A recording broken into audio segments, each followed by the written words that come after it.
Congratulations, Dr. Rodriguez. You have been selected to join the 2037 astronaut candidate class.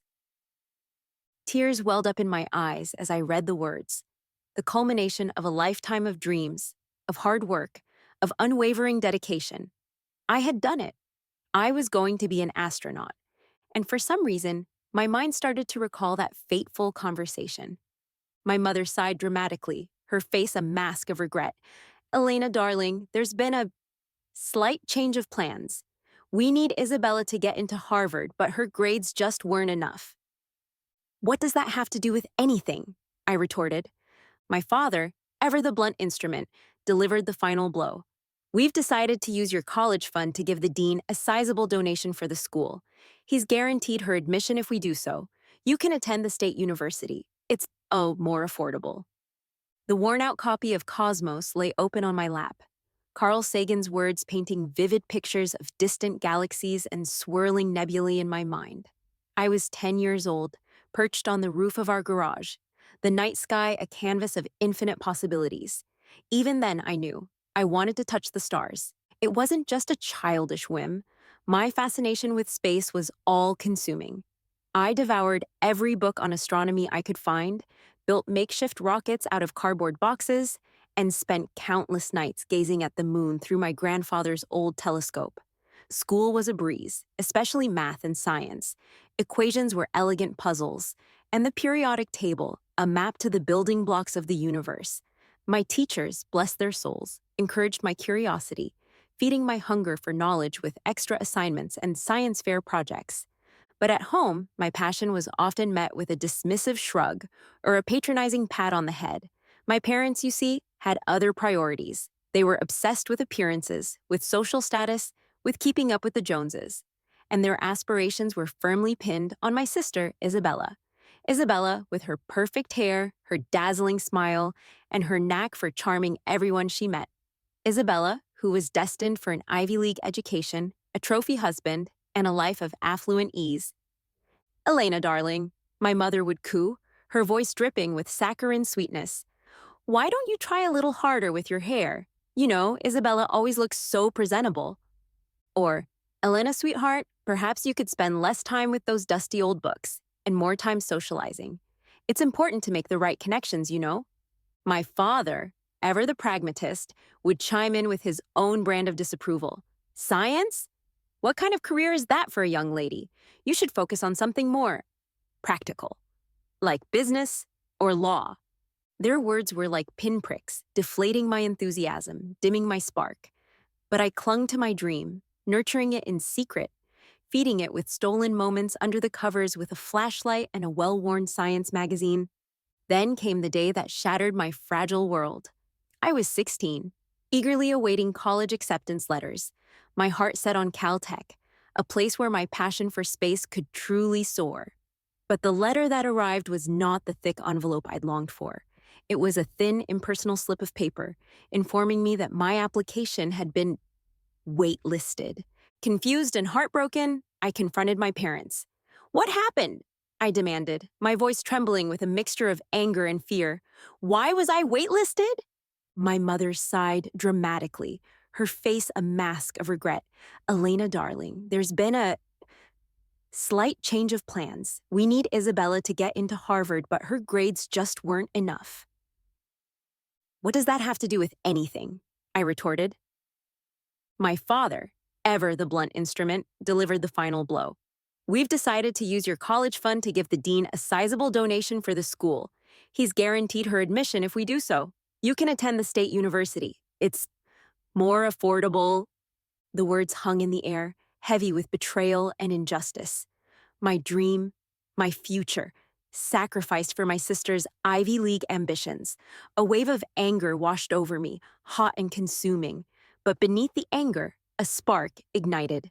A spark of defiance. A refusal to let them dim my light. Fine, I said, my voice surprisingly steady. Send her to Harvard, but don't expect me to be grateful.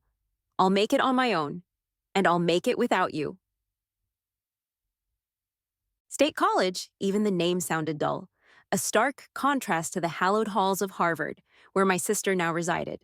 My first few weeks were a blur of navigating crowded lecture halls, deciphering confusing course catalogs, and trying to blend in with a student body that seemed worlds away from my privileged upbringing. There were moments when I felt a pang of envy, scrolling through Isabella's Instagram feed filled with pictures of elegant parties, designer clothes, and weekends spent skiing in Aspen.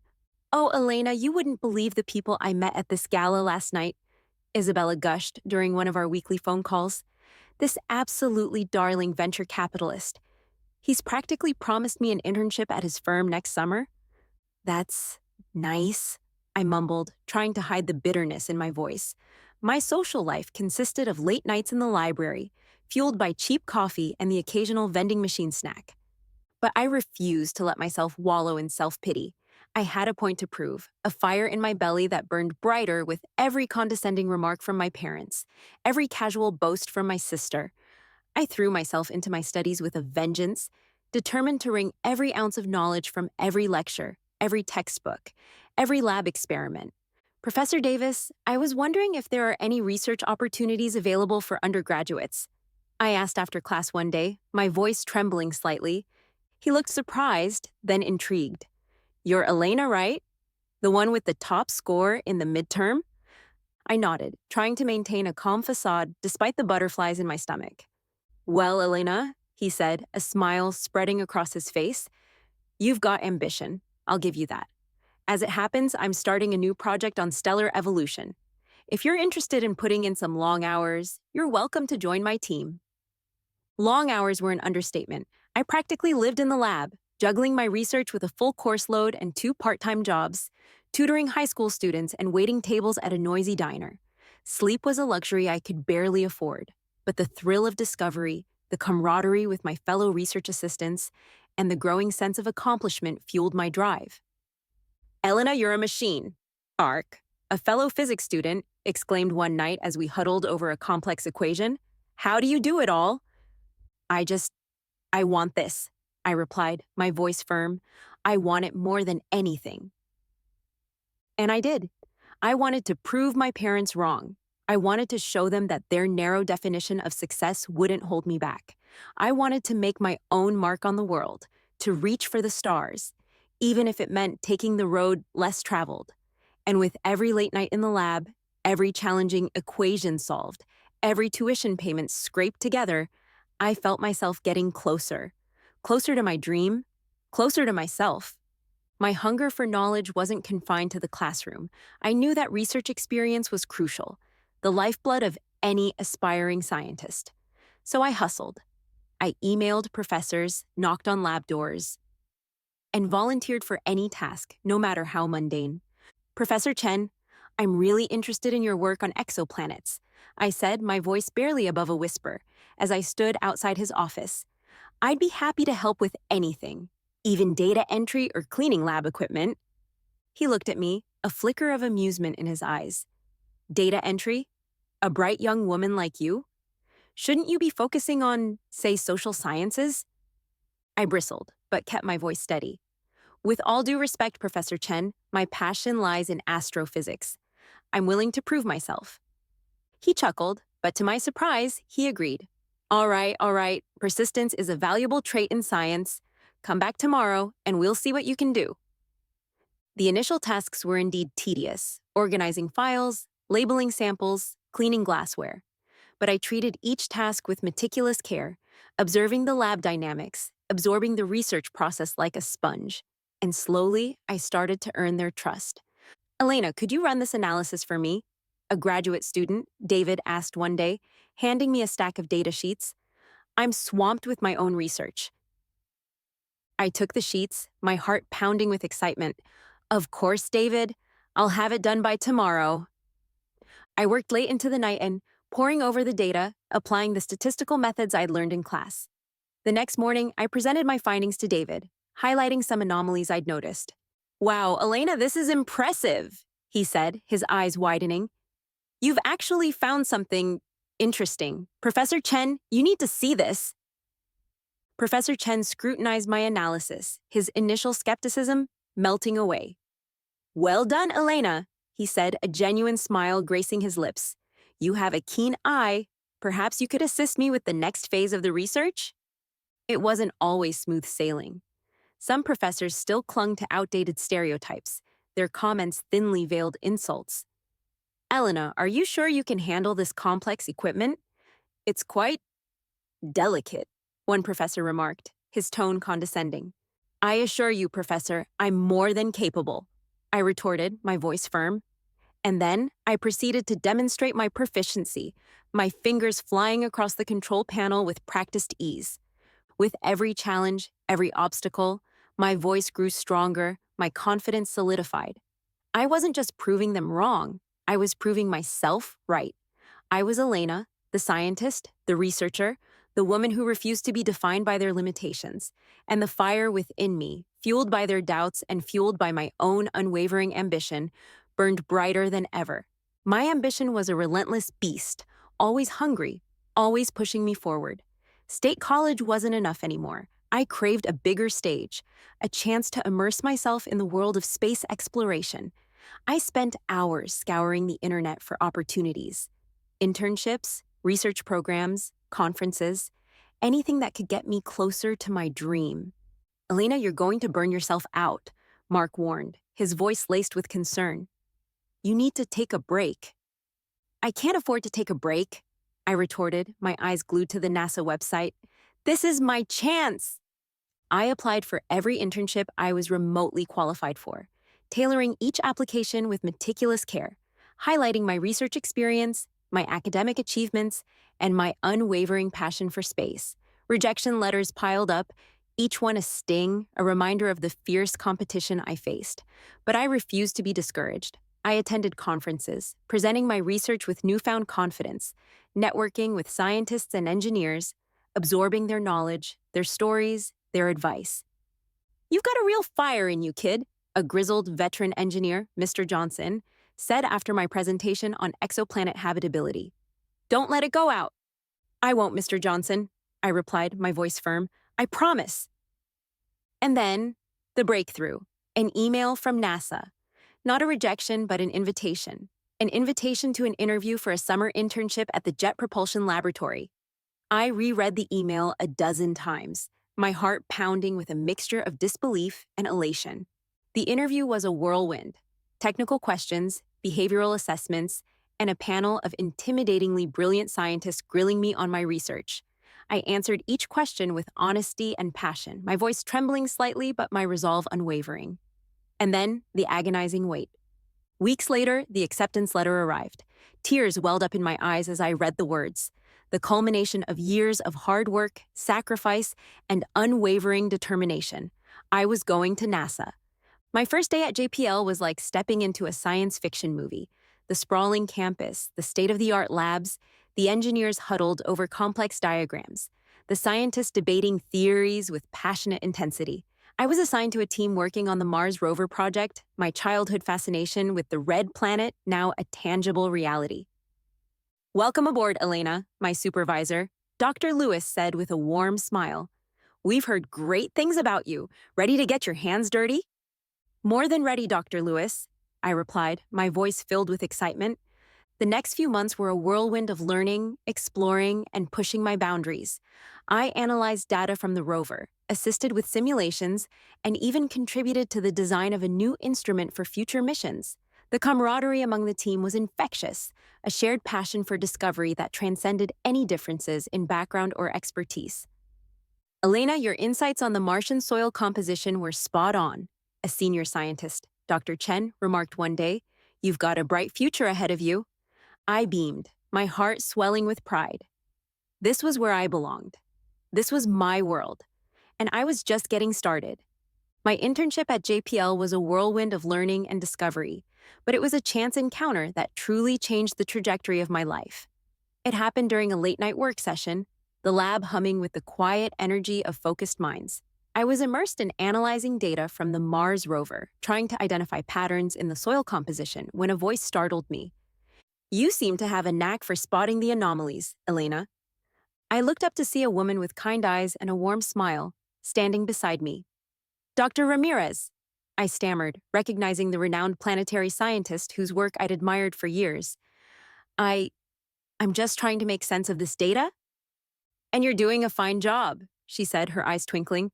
I've been following your progress. You have a keen mind, Elena, a real talent for scientific inquiry. That conversation sparked a mentorship that would shape my future. Dr. Ramirez took me under her wing, guiding me through the complexities of planetary science, pushing me to think critically, to challenge assumptions, to refine my research skills. She opened doors to new opportunities, introducing me to leading scientists, inviting me to exclusive conferences, and even encouraging me to present my own findings at a prestigious symposium. Elena, you have a unique perspective, she said, her voice encouraging. Don't be afraid to share your ideas, to challenge the status quo. That's how science progresses. Her guidance wasn't just limited to academics. She taught me how to navigate the often political landscape of the scientific community, how to build alliances, how to handle criticism, and how to advocate for my own research. Remember, Elena, she advised during one of our many coffee breaks, science is a collaborative effort, but it's also a competitive field. You need to be assertive, to stand your ground, to make your voice heard. Her mentorship was a lifeline, a source of support and encouragement during those challenging early years. She believed in me, even when I doubted myself, and her confidence was contagious. I started to see myself differently, not just as a student, but as a researcher, a scientist, a contributor to the field. Elena, I'm impressed with your progress, Dr. Ramirez said one day, her voice filled with pride. You've blossomed into a confident young scientist. I have no doubt you'll achieve great things. Her words were a validation, a confirmation that I was on the right path. And with her guidance, my confidence soared. I learned to trust my instincts, to defend my ideas, to embrace the challenges that came with pushing the boundaries of knowledge.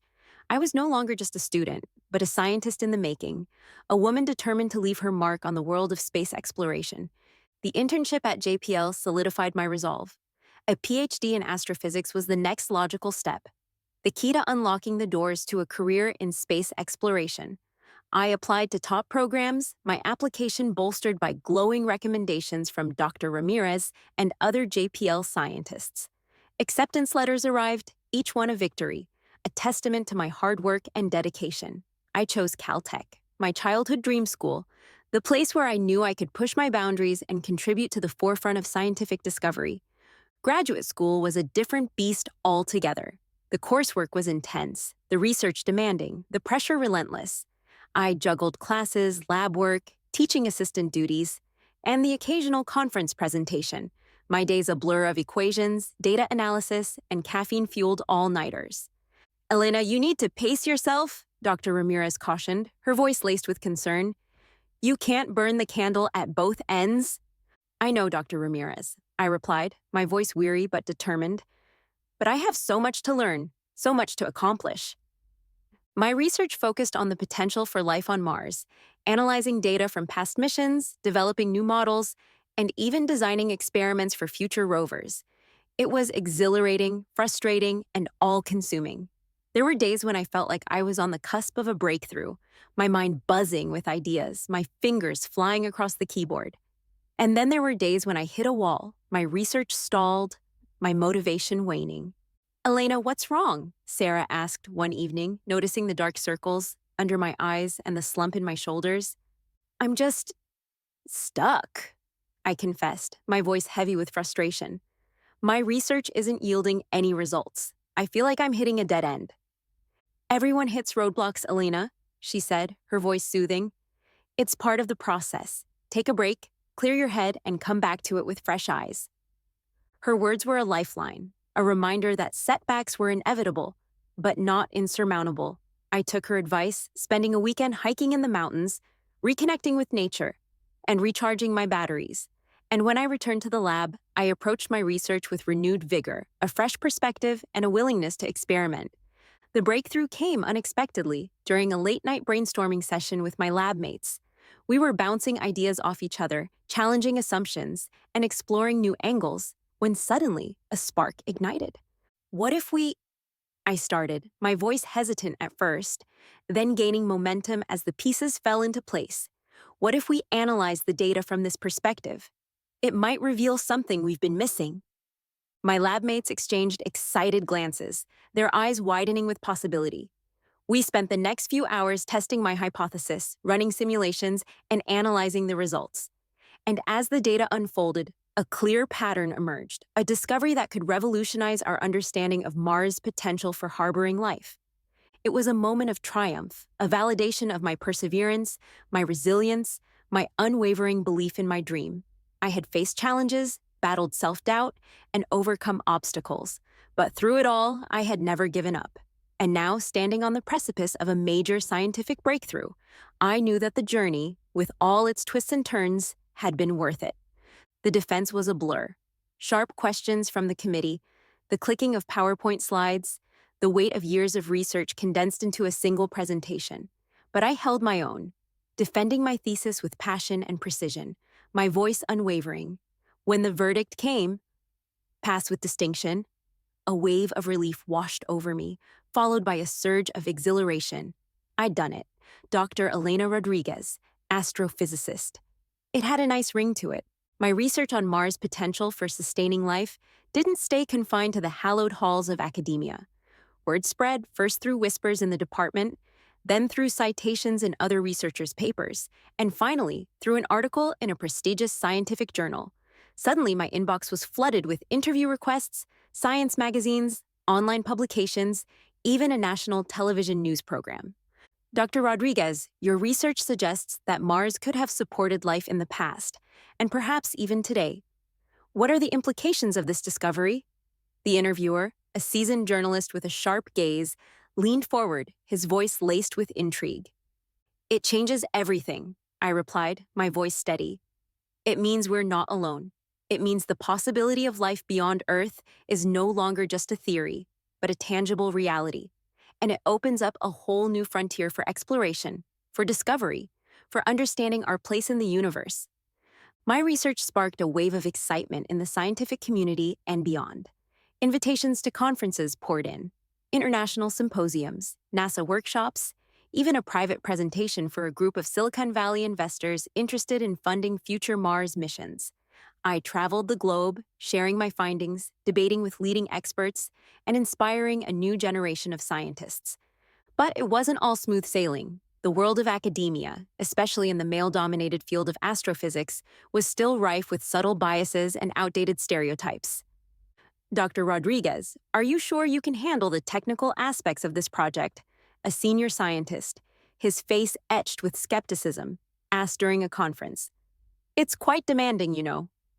I assure you, Dr. Peterson, I replied, my voice laced with steel, my technical expertise is more than adequate. Perhaps you should familiarize yourself with my publication record before questioning my capabilities. His face flushed, but he had no retort. I'd learned to stand my ground, to defend my work, to refuse to be dismissed or underestimated. And slowly, grudgingly, I earned their respect. Dr. Rodriguez, your presentation was brilliant. A renowned astrophysicist, Dr. Lee, said after a particularly heated debate on the possibility of Martian microbes. You presented a compelling argument. I'm eager to see where your research leads. His words were a validation, a recognition of my contributions to the field. And with every presentation, every publication, every challenge overcome, I felt the barriers crumbling, the glass ceiling cracking. I was no longer just a young woman with a dream. I was Dr. Elena Rodriguez, a force to be reckoned with, a scientist who was changing the world, one groundbreaking discovery at a time. The dream, once a distant star, was now within reach. With a PhD under my belt and a growing reputation in the scientific community, I set my sights on the ultimate goal, becoming an astronaut. The application for the NASA astronaut candidate program was daunting, a thick packet demanding every detail of my academic history, my physical fitness, my psychological profile, and even my extracurricular activities. Are you sure about this, Elena? Sarah asked, her brow furrowed with concern. It's incredibly competitive. They say the odds are worse than getting into Harvard.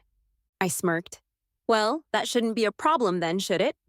She laughed, but her eyes held a hint of worry. Seriously, Elena, it's intense. Physical tests, psychological evaluations, simulations, they push you to your absolute limits. I know, I said, my voice firm, but I'm ready. I've been preparing for this my whole life. And I had. Years of dedication, of pushing my boundaries, of overcoming challenges, had led me to this moment. I trained relentlessly, running, swimming, weightlifting, even taking up rock climbing to test my physical and mental endurance. I delved into astronaut biographies, studying their experiences, their training regimens, their mental fortitude. I was determined to be ready for anything they threw at me. The selection process was grueling, as expected. Physical tests pushed me to the brink of exhaustion, underwater simulations, zero gravity flights, and grueling obstacle courses designed to weed out the weak. Psychological evaluations probed my deepest fears, my motivations, my ability to handle stress and isolation. And the interviews were relentless, a panel of seasoned astronauts and NASA officials grilling me on my knowledge, my experience, my commitment to the mission. Dr. Rodriguez, why do you want to be an astronaut? A stern-faced woman with a no-nonsense demeanor asked, her eyes boring into mine. Because I believe in the power of exploration, I replied, my voice unwavering. Because I want to contribute to humanity's understanding of the universe. Because I want to inspire the next generation of scientists and explorers. And because, quite frankly, I can't imagine a more fulfilling way to spend my life. My answer seemed to satisfy her, a flicker of approval crossing her face. But the questions continued, probing my knowledge of spacecraft systems, my ability to work in a team, my capacity to handle the psychological pressures of space travel. Dr. Rodriguez, how would you handle a critical system failure during a mission to Mars? A veteran astronaut, his face etched with the lines of experience, asked, his voice calm but demanding. I took a deep breath, recalling the countless hours I'd spent studying emergency procedures, running simulations, and visualizing every possible scenario. I outlined my approach, step by step, highlighting my ability to remain calm under pressure, to analyze the situation, and to implement solutions with precision and efficiency. The wait for the final decision was agonizing. Weeks turned into months, each day filled with a mixture of hope and anxiety. And then finally, the email arrived. My hands trembled as I clicked it open, my heart pounding in my chest. Congratulations, Dr. Rodriguez. You have been selected to join the 2027 astronaut candidate class. The tears welled up in my eyes as I read the words, the culmination of a lifetime of dreams, of hard work, of unwavering dedication. I had done it. I was going to be an astronaut. The Johnson Space Center was a sprawling complex of labs, simulators, and training facilities, a playground for those who dared to dream of venturing beyond Earth. My first day as an astronaut candidate was a whirlwind of introductions, orientations, and a dizzying array of acronyms and technical jargon. But beneath the initial overwhelm, a thrill coursed through me. This was it, the beginning of the journey. Welcome to the Astronaut Corps, Candidate Rodriguez, a veteran astronaut, Colonel Jackson, said with a firm handshake. You've got a long road ahead of you, but if you've got the grit and the determination, you'll make it. The training was grueling, pushing us to our physical and mental limits. We spent hours in the gym, honing our strength and endurance, preparing our bodies for the rigors of space travel. We practiced survival skills in extreme environments. The scorching heat of the desert, the icy chill of the Arctic, the weightlessness of underwater simulations. We learned to operate complex spacecraft systems, mastering the intricacies of life support, navigation, and emergency procedures. Candidate Rodriguez, you're falling behind on your EVA training. My instructor, Dr. Chen, said, her voice sharp, you need to improve your speed and efficiency in the spacesuit. Every second counts out there. I gritted my teeth, determined to master the bulky, pressurized suit that felt like a second skin. I practiced maneuvering in the Neutral Buoyancy Laboratory, a giant pool that simulated the weightlessness of space, my movements slow and deliberate as I worked through a series of tasks, repairing a mock satellite, collecting samples, and navigating through a simulated airlock. But it wasn't just about physical prowess. We delved into the psychological challenges of space travel, the isolation, the confinement, the constant pressure of life or death decisions. We underwent countless hours of simulations, facing unexpected emergencies, equipment malfunctions, and communication blackouts. Candidate Rodriguez, you need to trust your instincts, a flight psychologist, Dr. Evans, advised after a particularly stressful simulation where I hesitated for a crucial second before making a critical decision. You have the knowledge and the skills. Don't let fear paralyze you. Her words resonated, reminding me of the years I'd spent overcoming challenges, pushing my boundaries, and proving my capabilities. I learned to channel my fear into focus, my anxiety into action. And through it all, a bond formed among us, the astronaut candidates. We were a diverse group: scientists, engineers, pilots, military personnel, each with our own unique strengths and weaknesses. But we were united by our shared dream, our unwavering commitment to pushing the boundaries of human exploration. Hey, Elena, need a hand with that spacesuit?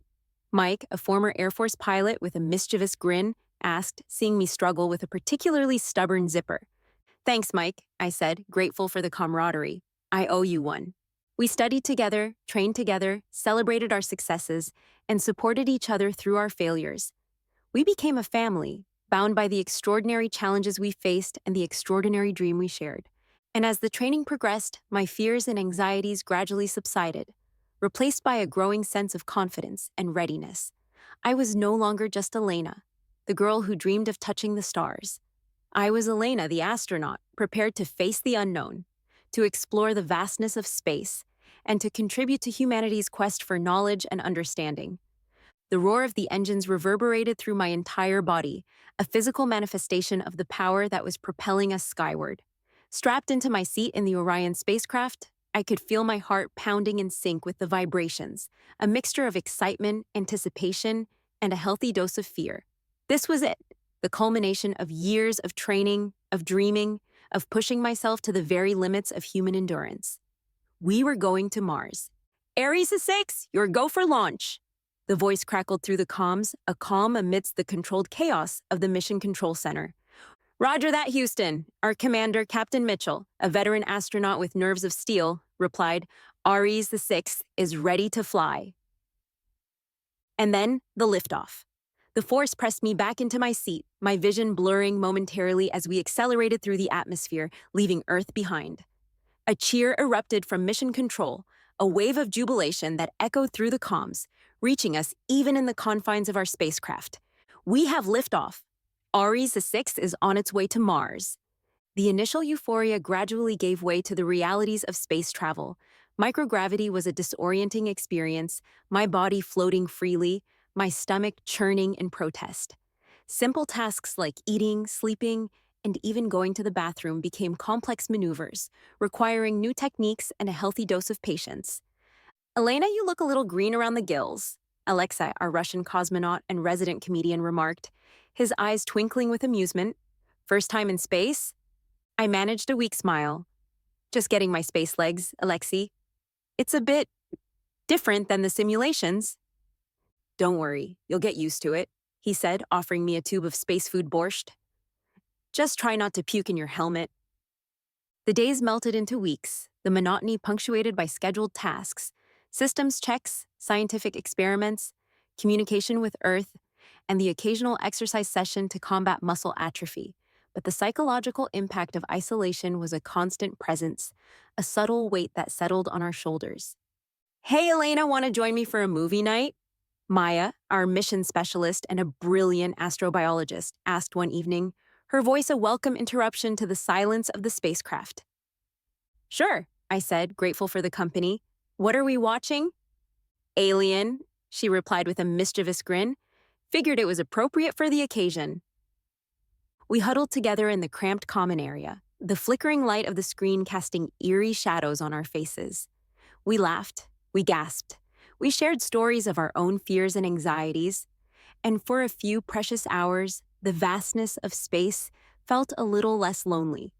But the awe-inspiring beauty of the cosmos was a constant reminder of the extraordinary journey we were on.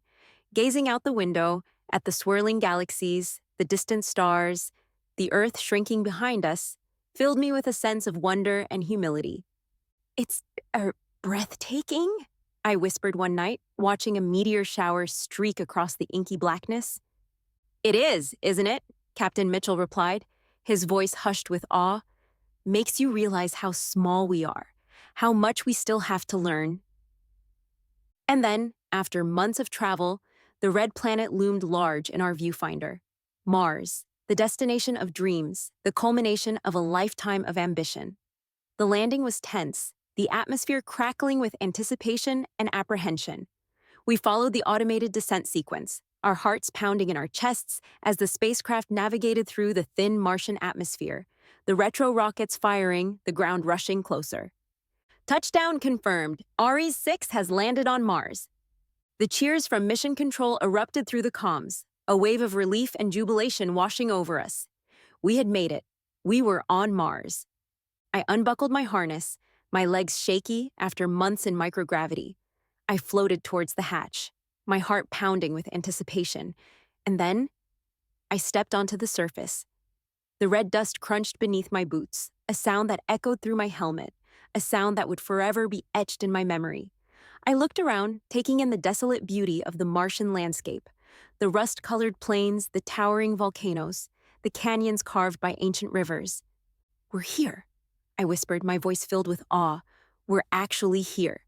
This was it, the culmination of a lifetime of dreams, the first step on a new frontier. And as I stood there, on the surface of Mars, I knew that this was just the beginning. The Martian sun, a pale imitation of its terrestrial counterpart, cast long, eerie shadows across the barren landscape. I stood at the top of the Olympus Mons caldera, the largest volcano in the solar system, its sheer scale dwarfing even my wildest imagination. Beside me, the Ares 6 lander stood proudly, a testament to human ingenuity and our relentless pursuit of the unknown. And in my hand, I held the flag, a symbol of not just a nation, but of all humankind, of our collective dreams and aspirations. One small step for a woman, I said, my voice echoing through my helmet. One giant leap for womankind. I planted the flag firmly in the Martian soil, a moment etched forever in the annals of history. The cameras captured the scene, transmitting it back to Earth, where millions watched, their hearts swelling with pride and wonder. I was the first woman to walk on Mars, a symbol of human potential, a testament to the power of dreams, and a beacon of hope for generations to come. But the mission was far from over. We had work to do, discoveries to make, knowledge to uncover. We spent our days exploring the Martian landscape, collecting samples, analyzing data, and conducting experiments. We delved into ancient riverbeds, searching for signs of past life. We climbed towering volcanoes, their slopes whispering tales of a bygone era, when Mars was a vibrant, watery world. And we peered into deep canyons, their walls revealing layers of geological history, clues to the planet's evolution, and its potential for harboring life. "Elena, look at this!" Maya exclaimed one afternoon, her voice filled with excitement. "I think we found something extraordinary." I rushed over to where she was kneeling, her gloved hand carefully brushing away the red dust. Beneath, a layer of sedimentary rock revealed a faint imprint.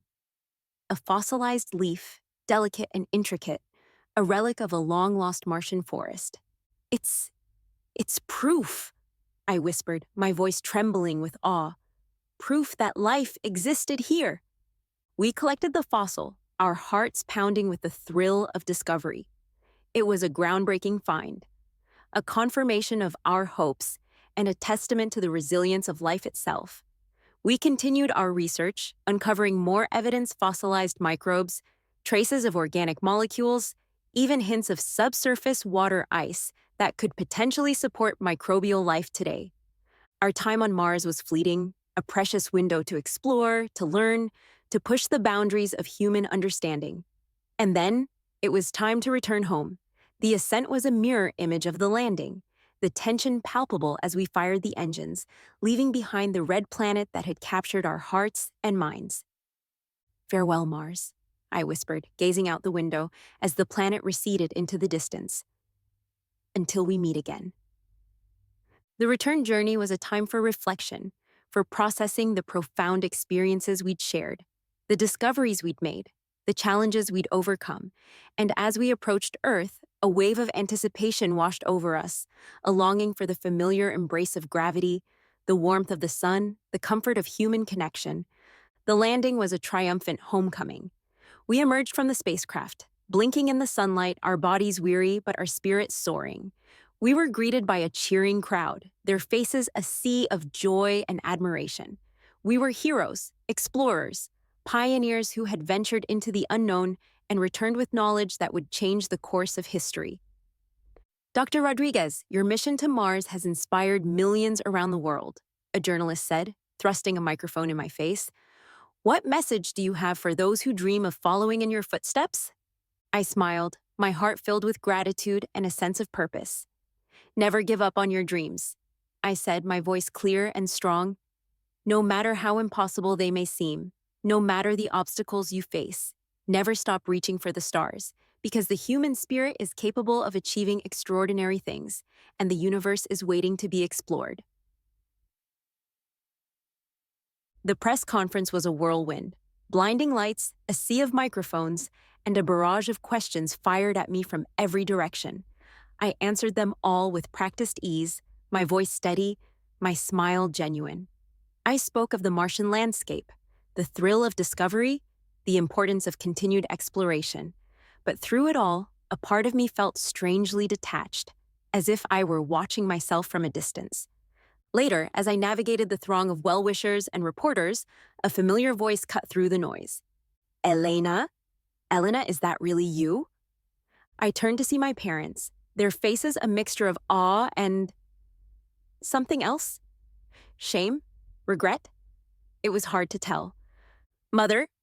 Father? I acknowledged them with a polite nod, my voice carefully neutral. Oh, Elena, my mother gushed, her eyes welling up with tears. We're so proud of you. You're a national hero. My father, ever the man of few words, simply nodded, his expression unreadable. We always knew you were special, he said, his voice gruff. I raised an eyebrow, a flicker of amusement crossing my face. Special? The daughter you deemed unworthy of a proper education. The daughter whose dreams you sacrificed for your own ambitions? The color drained from their faces, their carefully constructed facade crumbling. My mother stammered, Elena, we were wrong. We made a mistake. We're so sorry. Sorry? I echoed, the word hanging heavy in the air. Sorry you missed out on basking in the reflected glory of my achievements? Sorry you didn't get to boast about your astronaut daughter at your fancy cocktail parties? My words were sharp, laced with the bitterness that had simmered for years. They flinched, their eyes downcast, their shame evident. Elena, please, my father pleaded, his voice surprisingly gentle. We want to be a part of your life. We want to make amends. I studied them, searching their faces for any hint of genuine remorse, any flicker of true understanding. But all I saw was the same self-serving desperation that had always defined them. They didn't care about my dreams, my sacrifices, my achievements.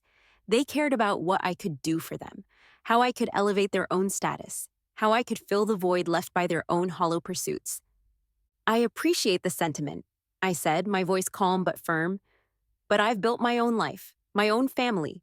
A life where my dreams are valued, my achievements celebrated, my worth recognized. And I don't need anything from you.